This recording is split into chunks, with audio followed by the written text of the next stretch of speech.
Steph Curry might be the best player of our generation. He might be approaching LeBron as the best player in our generation. The dude is just, I mean, he just keeps getting better with age. 50 points, a 50 piece in game 7, just unstoppable. 20 of 38 from the field, hit the threes. But he was also, everyone says, greatest shooter of all time, greatest shooter of all time. That's like old. That's old news at this point. He had like 22 points in the paint, was tearing them up at the rim, just unstoppable. It was, as much as I was rooting for the Kings, I can't help but you know be in awe of that performance. And I think everyone is getting to the point where they're taking him a little bit for granted. I just wanted to throw that out there that I think he's right up there with LeBron. Obviously, he's not as good of an all-around player as LeBron, but he does one thing so well and affects the game so much and is, just an absolute game breaker.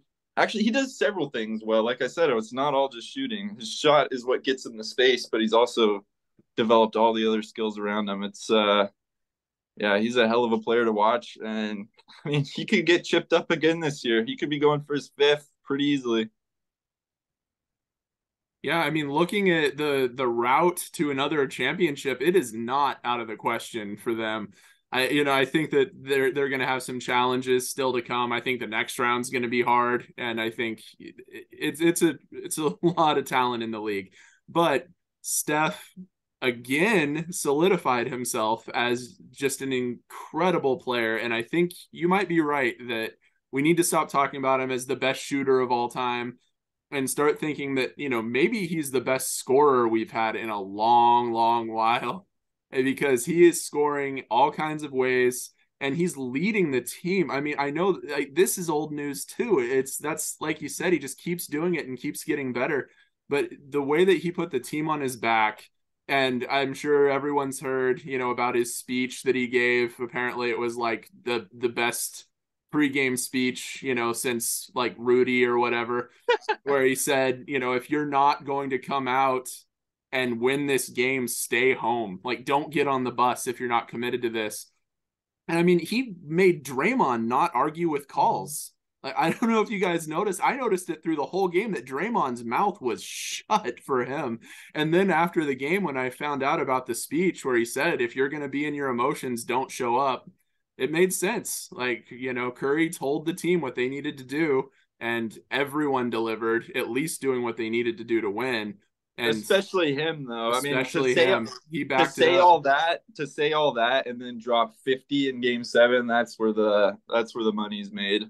I think it's a hard argument to make that he's not a top 10 player of all time at this point, Oh yeah, you personally. can't. I Yeah. mean, I think We he's getting into more rarefied air than that. we discussed that when we did our top players lists, and he was on a couple of our lists, right? Or all three of us had him on. Yeah, I think I so. put him at like ninth already, and that sounds That's where he was crazy for me too. to any of the old heads out there that think, nah, he's not that good. He's not good enough to be on the top 10.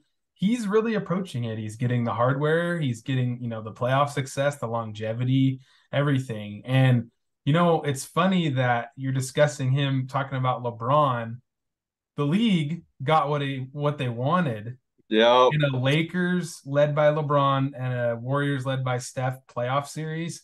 That's like all the bandwagon fans in history will join and root for one side. It's crazy. So it's going to be interesting. Bandwagoners unite.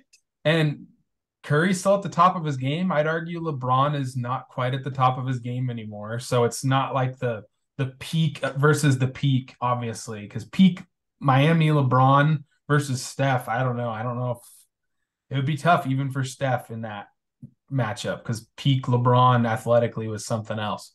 But it's going to be interesting. I think the Warriors are going to be heavily favored.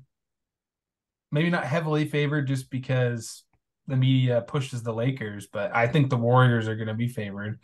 And it is going to be interesting. Steph, he is fun to watch. And, I was rooting for the Kings as far as I am tired of seeing the Warriors in this spot, but you can't help but say, geez, like Steph is probably the player that when you watch him, you say, wow, the most because he's unguardable. Like he could walk down the court and shoot a step back three every single possession, and you wouldn't say it's a bad shot for him.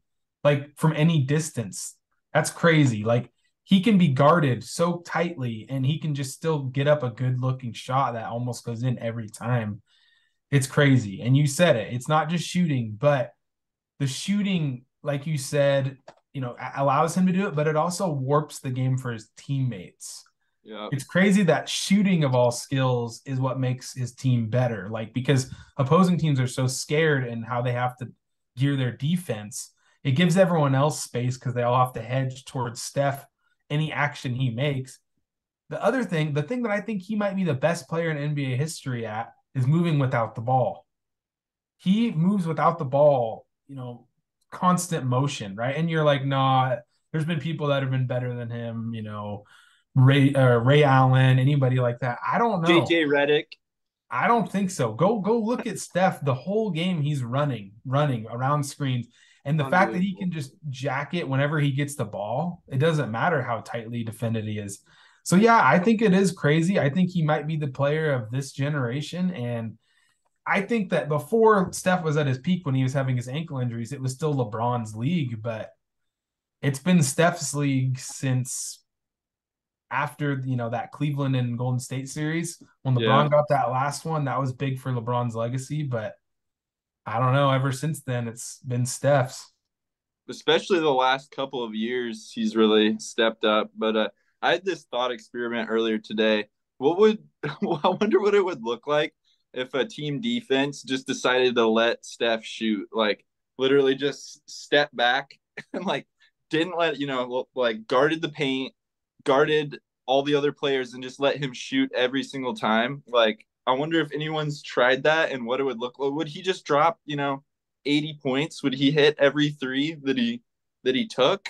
It would be an interesting way to approach it because I think they've tried everything else and nothing's worked. And it's like, I mean, I'm not suggesting that anybody try that, but it's like when you do, guard the shot so heavily and get up on him, like you said, it warps the game for everyone else. It allows him to get rid of the ball and then make a quick cut off the ball and get open or get his teammates open, get to the rim. But if you just like play, just basically played 5-on-4 and let him do whatever else, like shooting outside, as long as you didn't let him attack the paint, what that would look like. It would probably be a disaster too. But yeah, I just thought of that earlier today.